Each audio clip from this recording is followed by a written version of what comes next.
Hi, welcome back to Organizational Behavior. We're in now our fourth module, and I'd like to start out by talking today about conflict. Conflict is something that we're all pretty familiar with. It has different connotations to different people. There's a pretty basic definition up on your screen that pretty much a conflict exists whenever people are in disagreement or opposition over something. So in terms of organizational behavior and our research with organizations, how would we actually define the term? This is a definition that I took from the textbook that talks about it being a process, not just an event, but a process in which people disagree, and there is tension and friction involved. And there are some factors that are present when we have conflict. And you can see some of those sources listed up on the screen. And I think many of us are familiar with all of these, if not most of them. And before we move on, I would like to discuss the term conflict and that it has developed a fairly negative connotation in organizations. And we look at conflict in a different way when we're actually applying it in organizations. Most of us think of conflict, we immediately think in negative terms. But if I use the word debate instead of saying we're conflicted, we're debating an issue, that tends to have a little bit better connotation. And so don't get too hung up on the word itself and that has a different meaning in personal life. So there are a couple of views of conflict as it happens in general, but also specifically in the workplace. So it can be either negative or actually can be a natural and positive force within organizations. So the negative type is considered to be dysfunctional, and that's the type we want to diminish or avoid. And then there are other types that are considered healthy and beneficial. So the question becomes, is conflict good or bad? Now, many of you, based on your negative interpretation of the word, might say, oh, it's bad, I don't like it, I avoid it. But that was the prevailing view in the early study of management and organizations, was that conflict was determined to be dysfunctional, and for these very reasons that you see on the screen. But then in the 1970s to the late 20th century, we began to investigate and notice that there is a point at which conflict actually is good. So if you look at this graph on the screen, I really like it. I use it consistently because it shows that on the left side of the graph, we have a low level of conflict. And so that's really not as beneficial because organizations are stale. They're not receiving any innovative ideas. They're not introduced to different ways of doing things and continuous improvement. Because anytime you have new ideas, there will be a certain level of conflict. So to prevent that stale atmosphere, we want to encourage a certain level of conflict. And you see that listed as increasing to where we have an optimal level of conflict.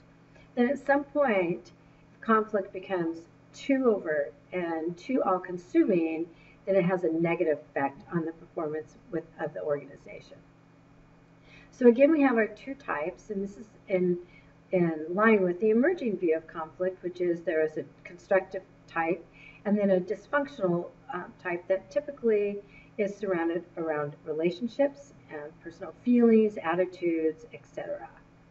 So again, along with this emerging view, what we want to do is encourage constructive conflict and minimize the relationship personalization or dysfunctional conflict. And that can be very difficult to do because people often will begin to feel as if the conflict becomes personal if someone disagrees with their ideas. Sometimes if we have too much ownership of an idea, then we are personally tied to that, and it's difficult to keep our feelings and emotions out. There's some personal sources of interpersonal conflict, And I've listed them up here, and many of these are discussed in your textbook as well.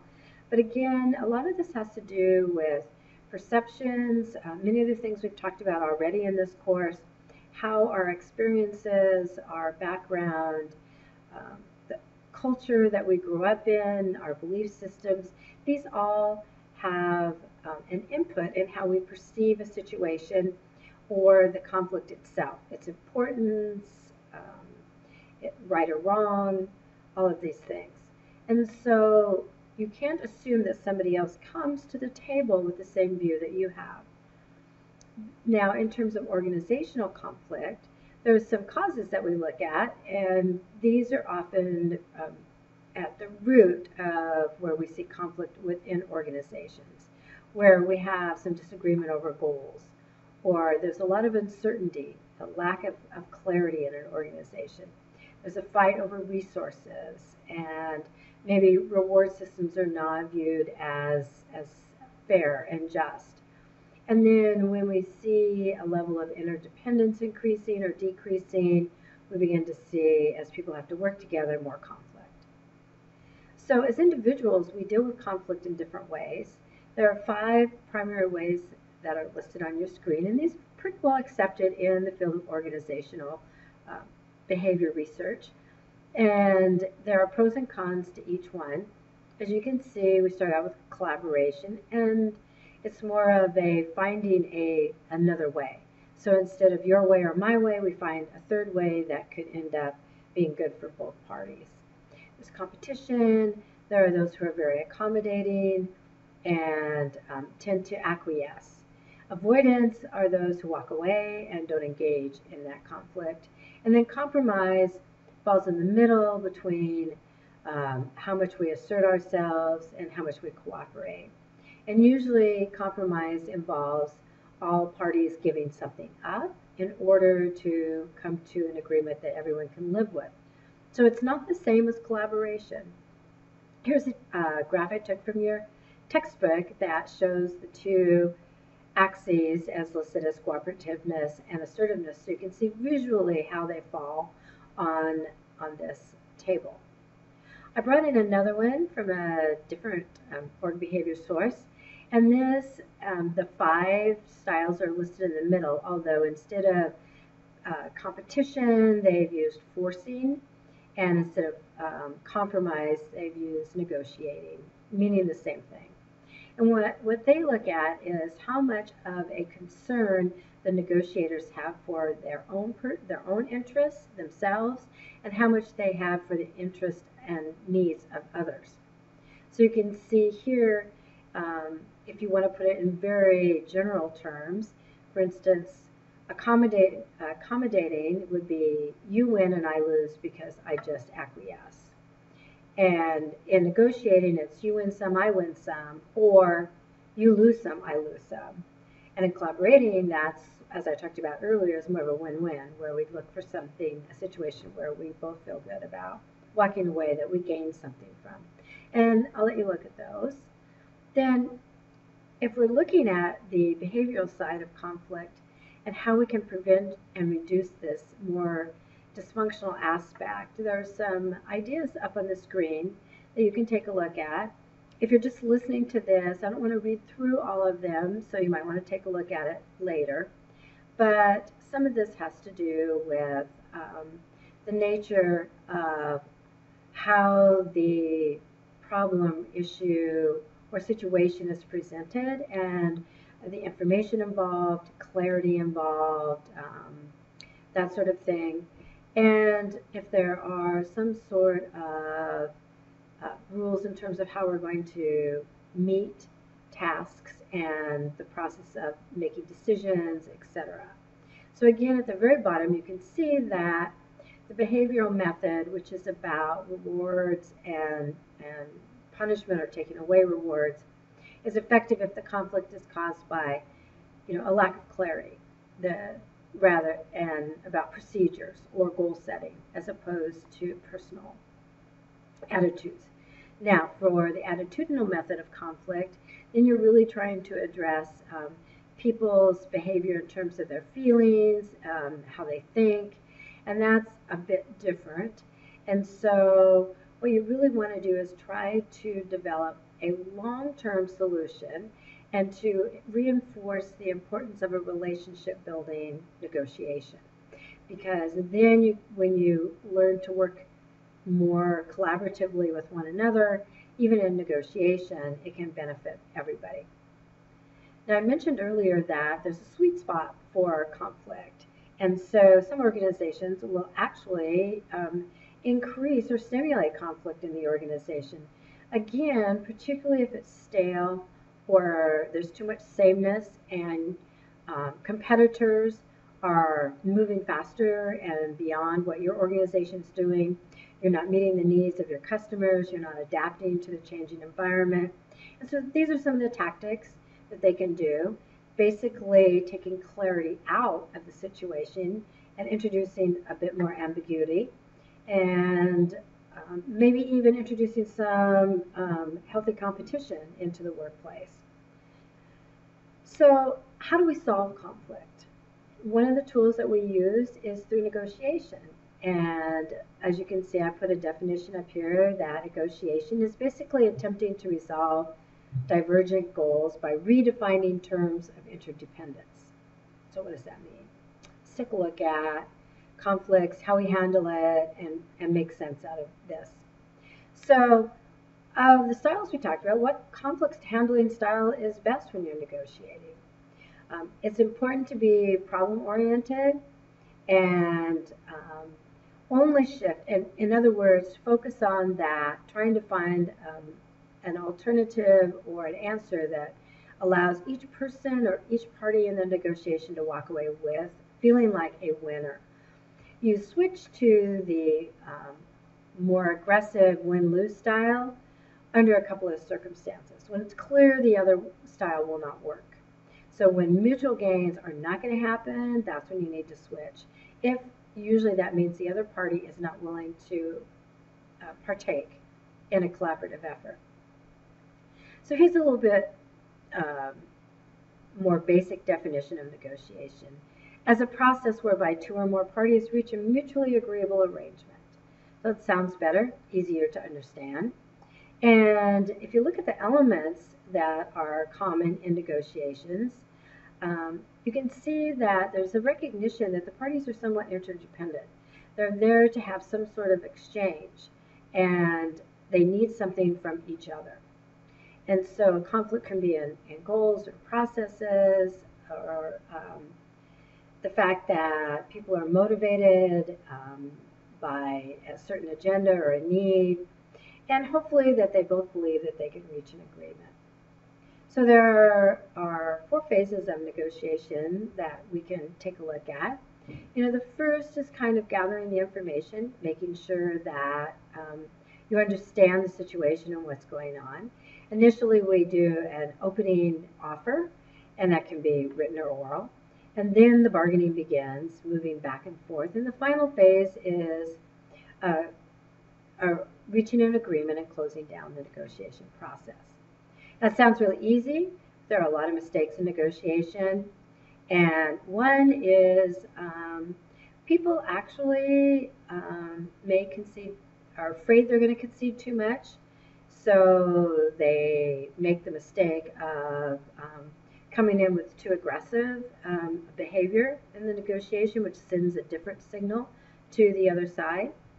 And also we have to be attentive to our own filters and biases, the way that we look at others, again, based on our background, our culture, our experiences, etc.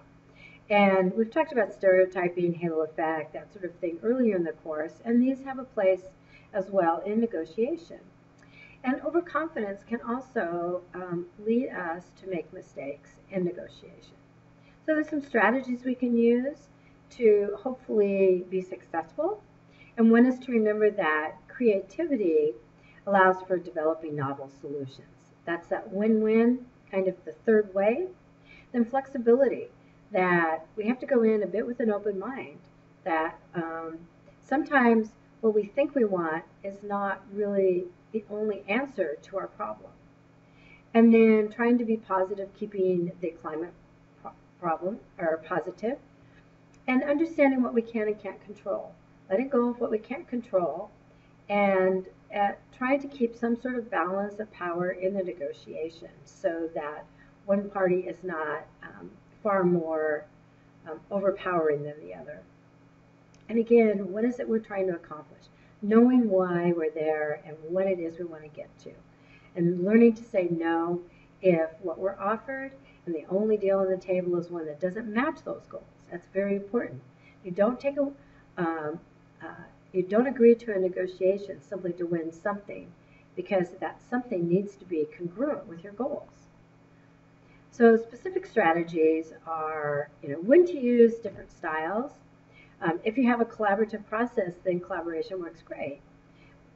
If you don't care about long-term relationships and the specific situation in front of you is intensely important in one time, you might move into a competitive negotiation, and you might avoid. Why would people use avoidance in negotiation? One where it's maybe a toxic situation. There could be abusive tendencies there. It could be that the individual walking away has no interest really in the negotiation. So there are a variety of strategies that we can use. So here is a graph that I took from your textbook, because it lists these 4 types of strategies, and on the different X and Y axis, it's listed a couple of factors, and that's how they've arranged these, which is, I think, really helpful in helping us understand that we need different strategies in our toolbox that we can pull out depending on the type of negotiation that we are engaged in. So is the relationship important, or is the actual one-time outcome important? And that can make a difference in which strategy that you choose. So as you can see, we go into a negotiation with the two, if there are 2 individuals, with an initial position, one on each side. And we know that our initial position is maybe X. We also know that our target, that where we think it's going to end up, or where we think is a reasonable, fair deal, is Y. And then we have a point at which we draw a line in the sand, and we cannot go any farther, and we're going to resist heavily.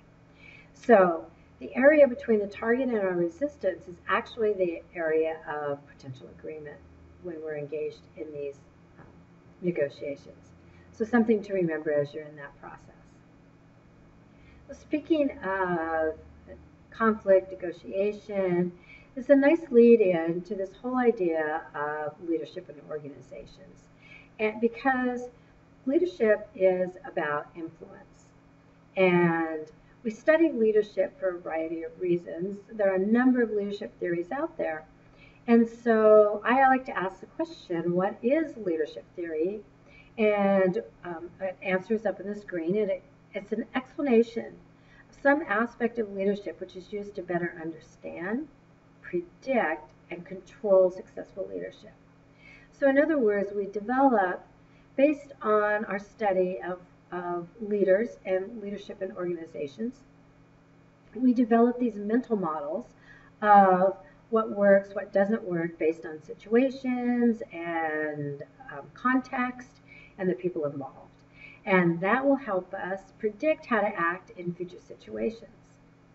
I've loaded a link to a YouTube video. It's called Leadership, That Mysterious Talent. It's about 4 minutes long. I suggest that you take a look at it. It's worth your while. What you'll see on there is a variety of adjectives and descriptions of what leadership means to various people. And I would suggest that you take a look at that and look for anything that really calls out to you, or things that you hadn't considered before. That looking for those things will help you kind of begin to get some idea of what your leadership style is. One of the more current styles of leadership is transformational leadership.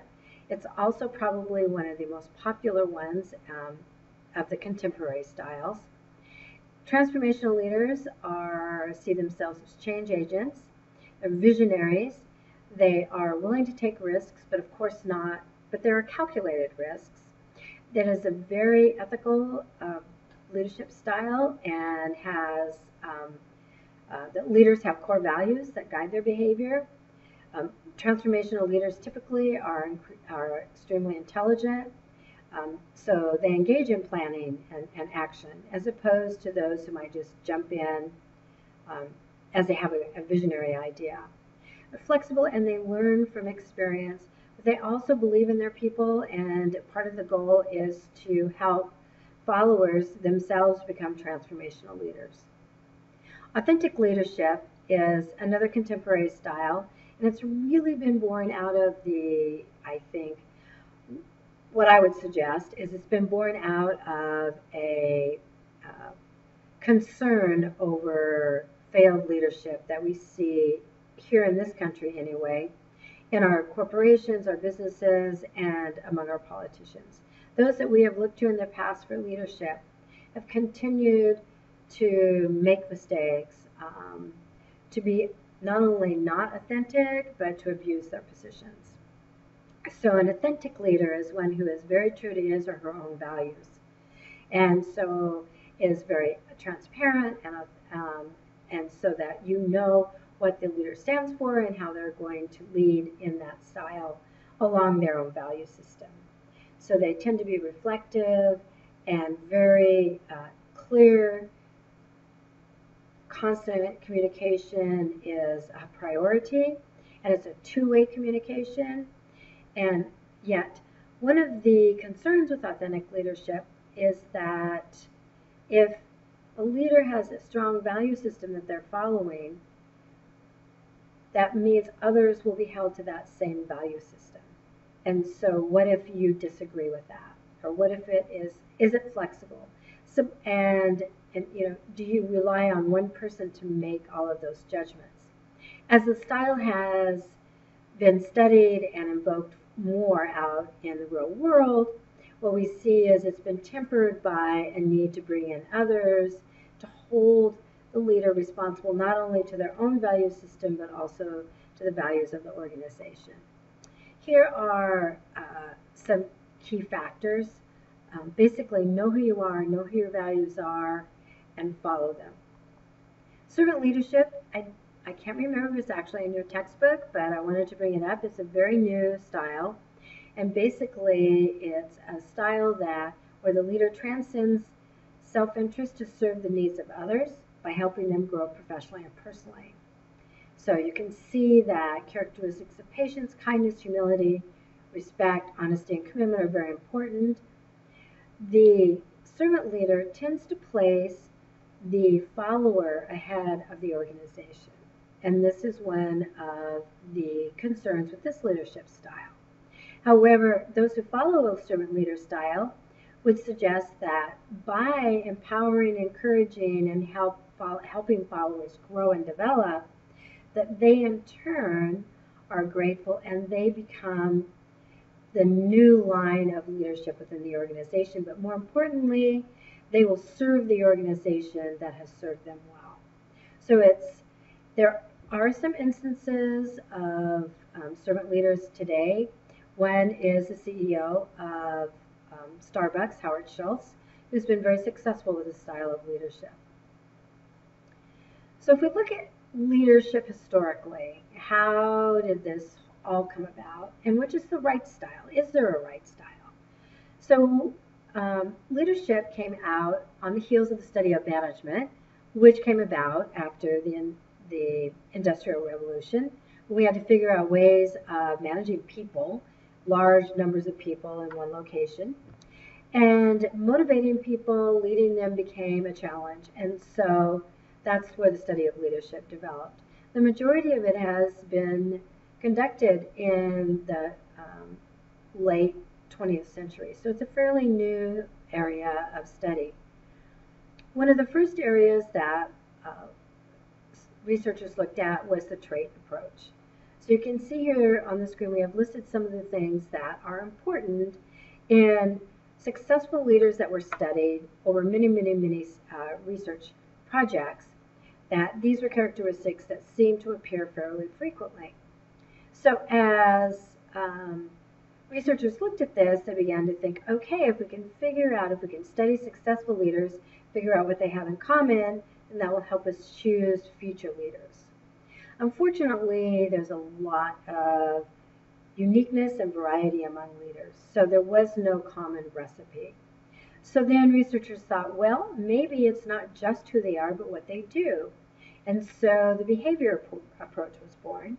Your textbook talks about the Ohio State study, and this was a key initial group of researchers looking at this. And since then, others have added to this, which basically they found that there are two functions within leadership. One is the interpersonal relationship with followers, and the Ohio State University researchers called it consideration. The second one they called initiation of structure, which is really about the task aspect, about setting goals, getting them done, and being productive. Well, what we found was each of those approaches added something to our study of leadership, but it still was missing something. So the next layer that came along was the contingency approach. And the contingency approach assumes that we take both of those into consideration, both traits and behavior, but then we need to also consider context, or in other words, the situation within which the leader finds him or herself.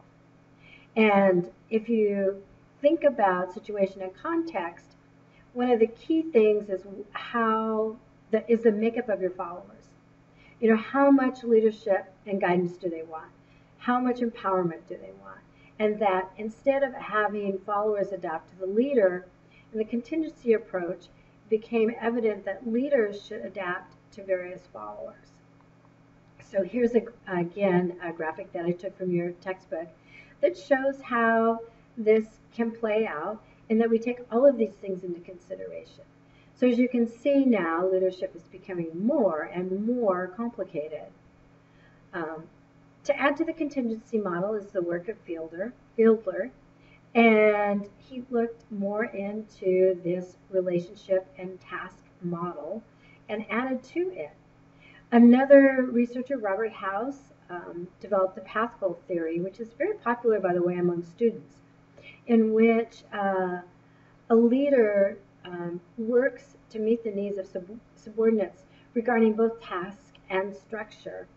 And it's very supportive and works to help subordinates or employees or followers, helps to remove barriers from their situation, and also helps them create a path for success towards their personal goals, which are compatible then with the organizational goals. So I mentioned that we started out talking about transformational leadership as one of the more popular contemporary approaches to leadership. Coase and Posner have based a lot of research on transformational leadership and developed their own model of 5 practices. They've done over 20 years of study and written a popular book called The Leadership Challenge, and within that they go through these 5 practices that really mirror the approach of transformational leadership. Burns and Bass are 2 key leaders also from transformational leadership who began to look at this kind of a full range of leadership. We understand that there are times when a transforming style is not needed, more of a transactional style is needed. And this is where we have an exchange of something. If you do this, you're more likely to be promoted, etc. And so what we've learned in our research is that both are needed, but for different types of situations. One of the key things that's come out of many of the failed leadership situations in our corporate world today and also in politics is the need for ethics and value-based leadership. So we're seeing this introduced more and more and more. And when you look at the contemporary models that I mentioned, transformational, authentic, servant, you will find they all have a value-based background and key component. So ethics is very important. And that the idea that in value-based leadership, the leader sets aside his self-interest for the concern of others, including the organization, but the individuals involved. So Burns highlighted this in his research and made it a key component in transformational leadership. There's also a new style of leadership called ethical leadership, and in it is very similar, although it places a greater emphasis on ethics in a leadership style. One of the things that we found in the very, very recent leadership research is that there seems to be a positive correlation between ethical leadership and ingredients to employee performance, increased employee performance.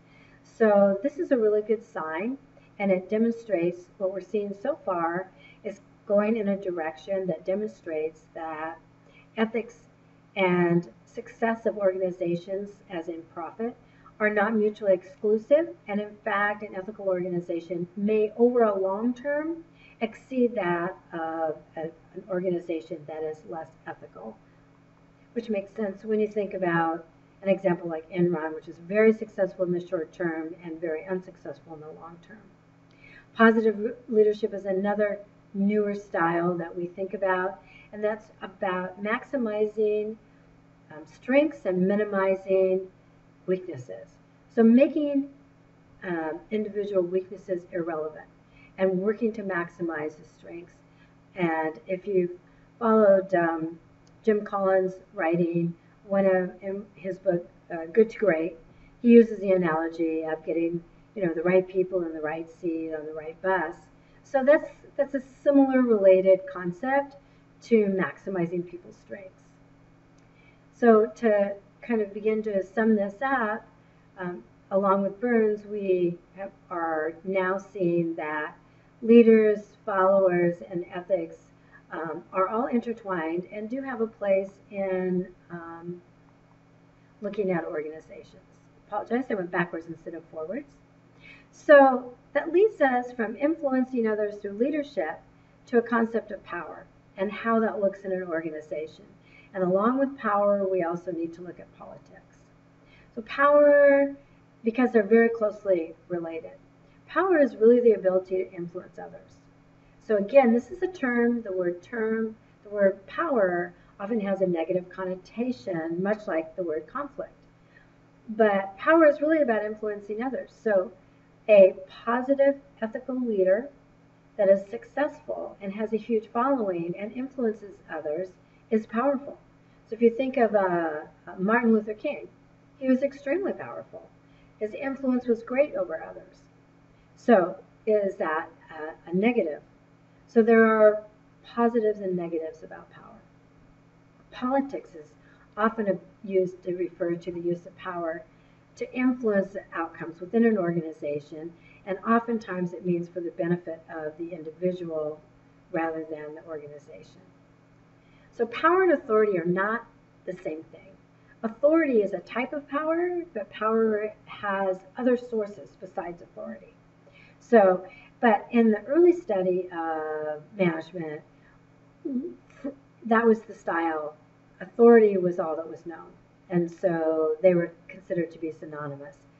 And as that changed through the human relations movement in the 1960s and 70s, we began to see that people are much more complex, and things like employee motivation becomes very important, and that authority and power, you can influence people with less authority and sometimes have a better outcome.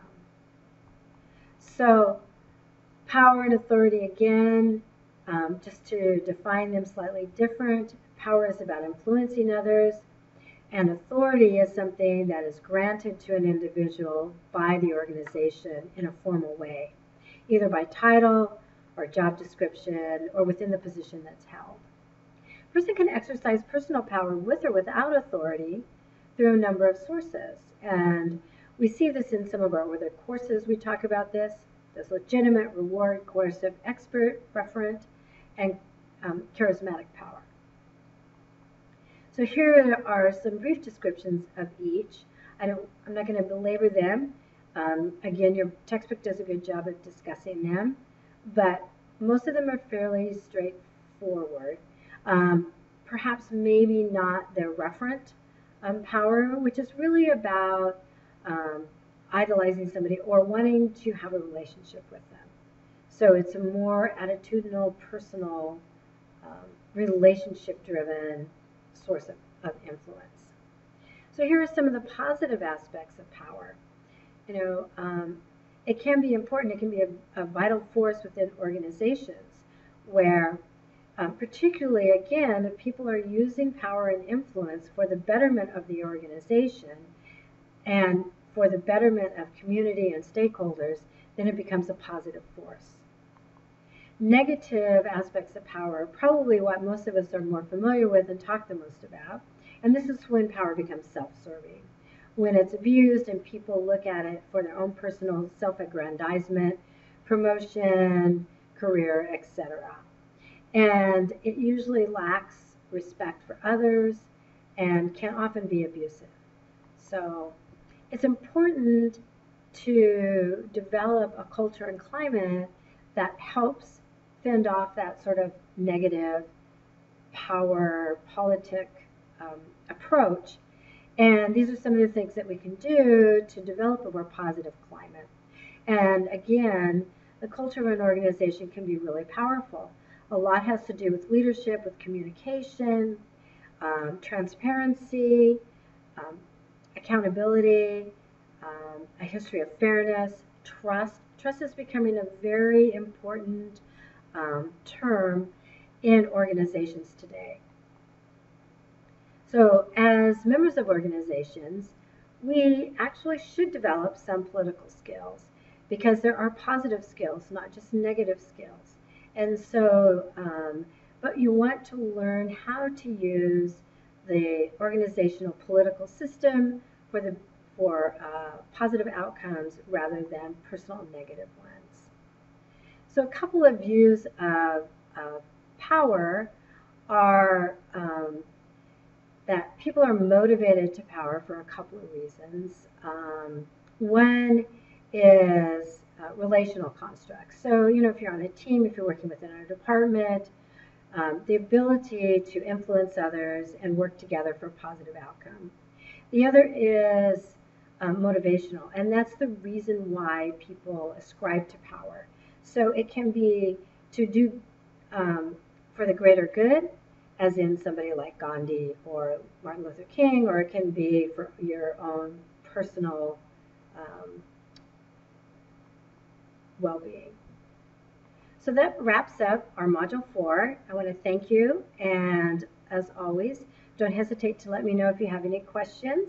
I look forward to reading your contributions on the discussion board and taking a look at your case studies. So don't forget to start working on coming up with a topic for your final paper. It is just around the corner, and it's something that you really don't want to wait until the last minute. So again, let me know if you have questions on the course or your final paper. Talk to you soon. Bye.